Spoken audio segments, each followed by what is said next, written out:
Assalamualaikum warahmatullahi wabarakatuh. Alhamdulillahilladzi khalaqal insan min fi ahsani taqwim. Asyhadu an la ilaha illallah wahdahu la syarikalah wa huwa ahsanul khaliqin. Wa asyhadu anna Muhammadan abduhu wa rasuluh ba'asahu rahmatan lil alamin. Allahumma salli wa sallim ala sayyidina Muhammad wa ala alihi wa sahbihi ajma'in. Pemirsa Kompas TV yang terhormat, kita akan mengkaji topik amalan di bulan Syawal. Pemirsa Kompas TV yang terhormat, ketika kita semua akan mengakhiri Ramadan, maka kita akan masuk pada bulan Syawal. Tuntunan ajaran agama kita berkaitan dengan amalan-amalan di bulan Syawal, di antaranya kita harus mempersiapkan yang pertama, di akhir Ramadan, pada saat maghrib telah tiba pada akhir Ramadan, begitu juga pada saat menyambut salat Isya, berikut dilanjutkan dengan salat subuh, maka ajaran agama menganjurkan kepada kita untuk memperbanyak salat, zikir, dan doa kepada Allah. Itulah sebabnya pemirsa Kompas TV yang terhormat, kita dianjurkan agar supaya selepas salat maghrib di akhir Ramadan, begitu juga selepas salat Isya dan selepas salat subuh menjelang ke lapangan, ke tempat hari raya, kita dianjurkan, bahkan sesudah hari raya, kita dianjurkan untuk memperbanyak lafaz atau zikir kita. Allahu Akbar, Allahu Akbar, Allahu Akbar, La ilaha illallah, Wallahu Akbar, Allahu Akbar, walillahil hamd. Kenapa semua kita lakukan itu? Karena tuntunan ajaran agama mengatakan bahwa kita akan melepas Ramadan dan kita akan masuk kepada bulan Syawal, yang tentunya amalan yang kita lakukan di bulan Syawal, begitu juga tuntunan-tuntunan ajaran Islam menuntun kita bahwa di bulan Syawal kita mulai dengan salat Idul Fitri. Sudah masuk 1 Syawal setelah salat subuh. Tentunya kita nanti sebelum kita selesai salat Idul Fitri, ada yang kedua yang harus kita laksanakan, yakni kita paling lambat pada waktu itu sebelum dilaksanakannya Idul Fitri, kita membayar zakat fitrah. Meskipun pemirsa Kompas TV yang terhormat, waktu untuk membayar zakat fitrah di kalangan ulama itu berbeda-beda. Tetapi kita mau menyebutkan dulu amalan-amalan apa yang kita lakukan di bulan Syawal. Kita melakukan salat Idul Fitri, malamnya tadi kita sudah memperbanyak doa zikir kepada Allah. Pagi harinya kita melaksanakan salat Idul Fitri, kemudian sebelumnya tentu kita melaksanakan zakat fitrah, baik hari-hari sebelumnya maupun paling lambat sebelum melaksanakan Idul Fitri. Dan yang ketiga, kita ada puasa Syawal namanya. Yang keempat, kita melakukan yang disebut silaturahim. Dan yang kelima, ini seringkali lalai kita ingat, kita senantiasa dianjurkan agar supaya kita memulai, bahkan bagi mereka yang belum menikah, sebaiknya dia menikah di bulan Syawal, dan mereka yang membina keluarga dimulai di bulan Syawal. Jadi ada 5 amalan yang kita laksanakan di bulan Syawal. Yang pertama tadi adalah salat Idul Fitri, kemudian yang kedua adalah puasa Syawal, yang ketiga adalah silaturahim, yang keempat berkaitan dengan bagaimana kita menikah atau membina rumah tangga di bulan Syawal. Pemirsa Kompas TV yang terhormat, bagaimana tuntunan ajaran agama berkaitan dengan salat Idul Fitri kita, kemudian bagaimana tuntunan ajaran agama kita dengan zakat fitrah kita, begitu juga berkaitan dengan puasa sunat Syawal kita, begitu juga dengan amalan-amalan bulan Syawal lainnya. Zakat fitrah yang kita sebutkan itu, bahwa ulama berbeda pendapat dalam kaitannya dengan waktu pelaksanaannya. Kalau kita lihat sejarah, memang Rasulullah SAW senantiasa mengatakan dalam pandangan Imam Syafi'i bahwa paling utama zakat fitrah itu dibayar pada saat kita selesai salat subuh menjelang menuju ke Idul Fitri. itu di masa Rasul. Wajar kalau seperti itu. Kenapa? Karena umat Islam di masa Rasul itu baru seputar dengan Masjidil Haram. Kalau di situ masih sempat seluruh terbagi itu zakat, baru orang salat Idul Fitri.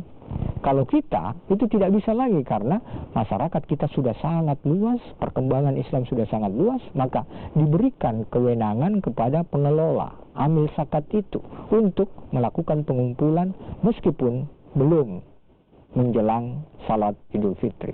Jadi ada ulama yang mengatakan bahwa zakat fitrah itu sebenarnya setelah masuk Ramadan itu sudah boleh untuk membayar zakat fitrah. Begitu juga ada juga mengatakan bahwa lebih bagus menjelang masuknya Idul Fitri, supaya jangan kita lupa lagi. Jangan selalu kita beranggapan afdal itu nanti sesudah salat subuh. Jangan sampai kita tidak sempat membayar zakat fitrah, maka sudah bukan lagi zakat namanya. Dia sudah masuk kategori sedekah sesudah khutbah atau Idul Fitri dilaksanakan. Pemirsa Kompas TV yang terhormat, yang kedua yang harus kita laksanakan di bulan Syawal adalah puasa 6 hari di bulan Syawal. Pandangan ulama pun juga berbeda dalam kaitannya dengan puasa Syawal. Ada yang mengatakan bahwa puasa Syawal itu dilakukan, misalnya Imam Syafi'i beranggapan dia dilakukan paling utama itu berturut-turut selama 6 hari. Imam Ahmad mengatakan tidak, biar dia juga punya antara, yang penting jumlahnya 6 hari. Karena hadis Rasul menuntun kita dalam kaitannya dengan siapa yang berpuasa Ramadan lalu mencukupkan puasanya dengan puasa Syawal 6 hari, maka dia ibarat berpuasa selama setahun lamanya. Tentang pelaksanaan puasa Syawal itu tergantung di kesempatan dan cara kita melakukan. Cuma ada pandangan ulama mengatakan bahwa untuk melakukan puasa Syawal jangan di awal-awal Syawal, karena di awal-awal Syawal itu waktunya silaturahim. Itulah sebabnya dia menganjurkan agar puasa Syawal itu dilakukan di pertengahan dan seterusnya. Pemirsa Kompas TV yang terhormat, karena itu dalam melakukan puasa Syawal kita senantiasa berusaha agar supaya bisa kita melaksanakannya dengan baik. Teristimewa dalam kaitannya dengan bagaimana kita menyempurnakan puasa kita pada saat kita melakukan puasa Ramadan, kita lengkapi dia dengan puasa Syawal. Tentang pelaksanaannya itu terpulang kepada kita, apakah kita mau melaksanakan secara berturut-turut atau tidak berturut-turut sepanjang dia masih berada di bulan Syawal. Itulah sebabnya ketika ada orang bertanya berkaitan dengan apakah saya lebih utama, misalnya seorang wanita yang di waktu Ramadan dia meninggalkan puasa dikarenakan alasan syar'i. Apa itu alasan syar'i? Dia menstruasi atau dia kedatangan bulan. Apakah di bulan Syawal lebih utama dia mengganti dulu puasanya, baru nanti puasa yang selanjutnya itu dilakukan? Ada yang mengatakan tidak, seyogianya biar untuk mengganti puasanya itu biar bukan di bulan Syawal, maka dahulukan puasa Syawal. Kita terpulang saja pada pelaksanaannya, yakni bagaimana kita melakukan ibadah yang disunnahkan oleh Rasul itu kita jalankan 6 hari di bulan Syawal. Apakah dia kita laksanakan berturut-turut atau kita laksanakan sesuai dengan kondisi kita. Karena itu pemirsa Kompas TV yang terhormat, hal-hal yang menjadi amalan kita di bulan Syawal patut untuk kita perhatikan. Saya katakan tadi ada 5 ya. Nanti pembahasan berikut itu kita bahas dan setelah yang satu ini.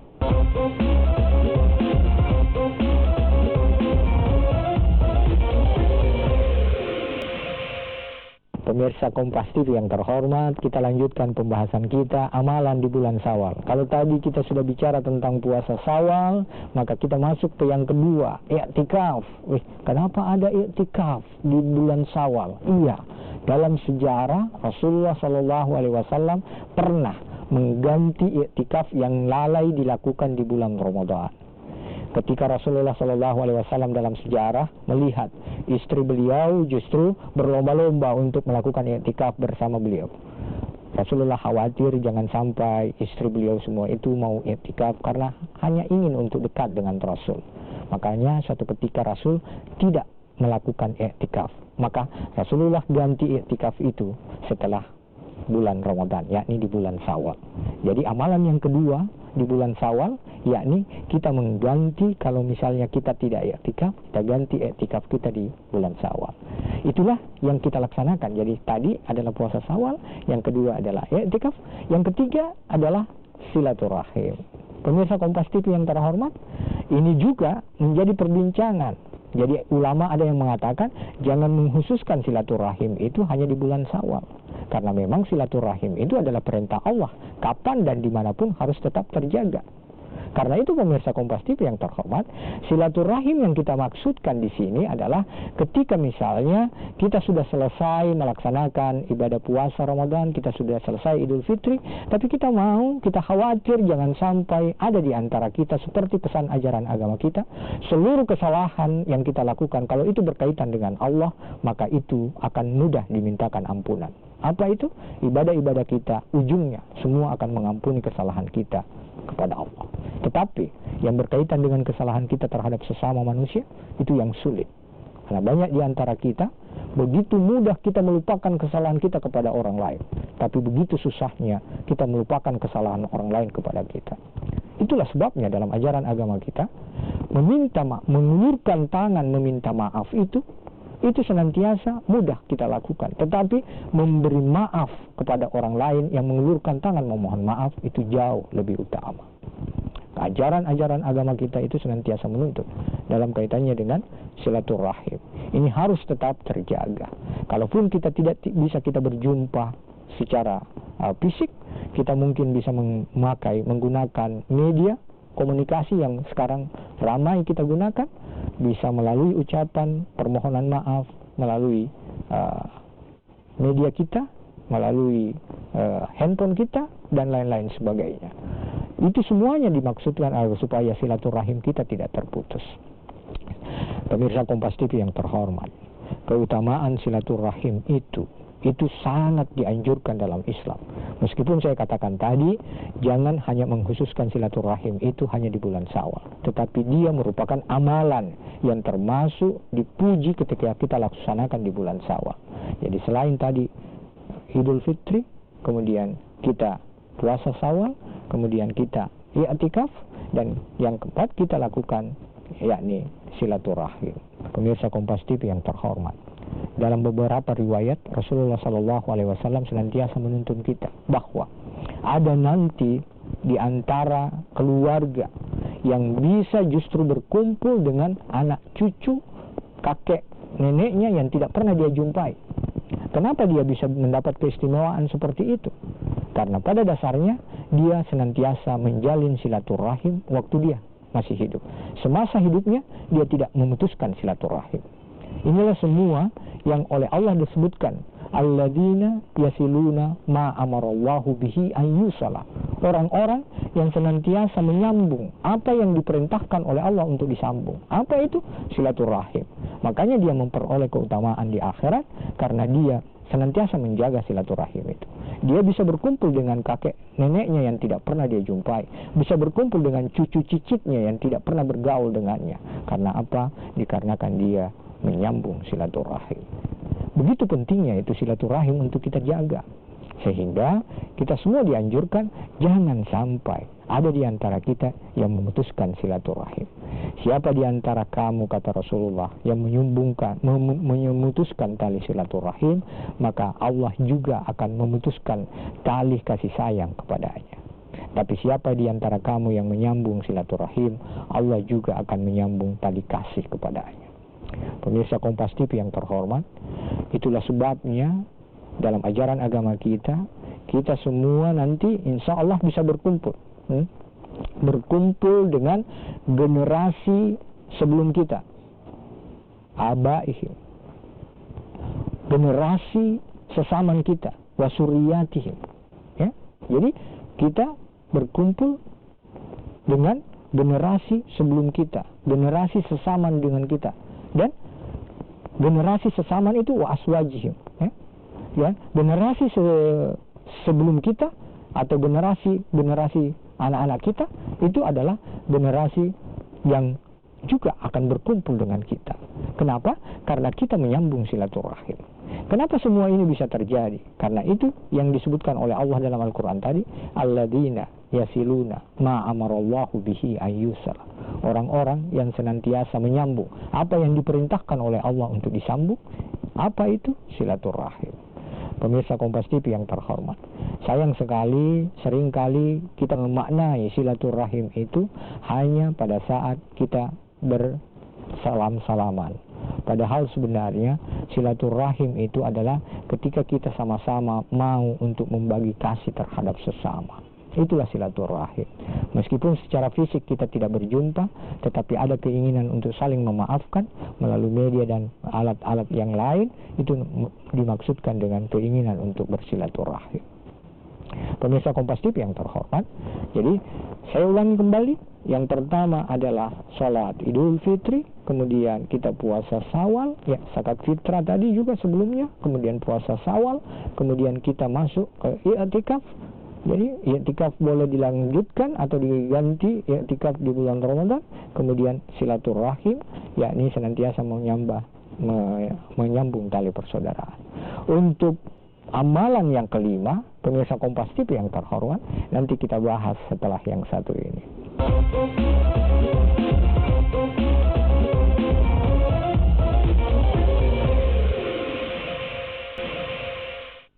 Pemirsa Kompas TV yang terhormat, kita lanjutkan pembahasan kita tentang amalan di bulan Syawal. Apa yang terakhir yang saya janjikan seperti tadi? Yang terakhir itu adalah bagi mereka yang belum menikah, itu sebaiknya menikah di bulan Syawal. Bagi mereka yang membina rumah tangga, itu seharusnya membina rumah tangga di bulan Syawal. Kenapa? Aisyah istri Rasulullah SAW mengatakan bahwa Rasulullah SAW menikahiku di bulan Syawal, dan beliau membangun keluarga denganku di bulan Syawal. Istri Rasulullah manakah yang lebih berbahagia daripada saya, kata Aisyah. Itulah sebabnya sebahagian umat Islam sekarang biasa salah dalam memahami itu, tidak mau menikahkan justru di bulan itu, padahal Rasulullah senantiasa menganjurkan amalan Syawal itu, termasuk pengakuan istri Rasulullah Aisyah bahwa Aisyah itu dinikahi di bulan Syawal. Dan yang kedua, Rasulullah bersama Aisyah itu membina rumah tangga di bulan Syawal. Karenanya pemirsa Kompas TV yang terhormat, kita senantiasa berusaha untuk mengamalkan apa-apa yang dianjurkan oleh ajaran agama kita dalam kaitannya dengan amalan di bulan Syawal. Berbahagialah mereka yang senantiasa mau mengikuti Rasulullah SAW berdasar sunnah-sunnah beliau. Berikut bagaimana tuntunan Al-Quran berkaitan dengan bagaimana kita menjalani kehidupan kita. Termasuk diantaranya bagaimana kita melakukan amalan-amalan di bulan Syawal ini. Mereka yang senantiasa memanfaatkan perjalanan waktu itu dengan baik, insya Allah mereka termasuk orang-orang yang tidak akan merugi nanti di akhirat. Teristimewa mereka yang mau senantiasa mengikuti tuntunan-tuntunan Rasulullah SAW. Pemirsa Kompas TV yang terhormat, tiba kita pada kesimpulan kita pada pembahasan bagaimana amalan di bulan Syawal, atau amalan-amalan apa yang harus kita laksanakan di bulan Syawal. Pada prinsipnya, amalan yang banyak kita lakukan di bulan Syawal berdasarkan tuntunan Rasulullah SAW, seperti yang saya sebutkan tadi.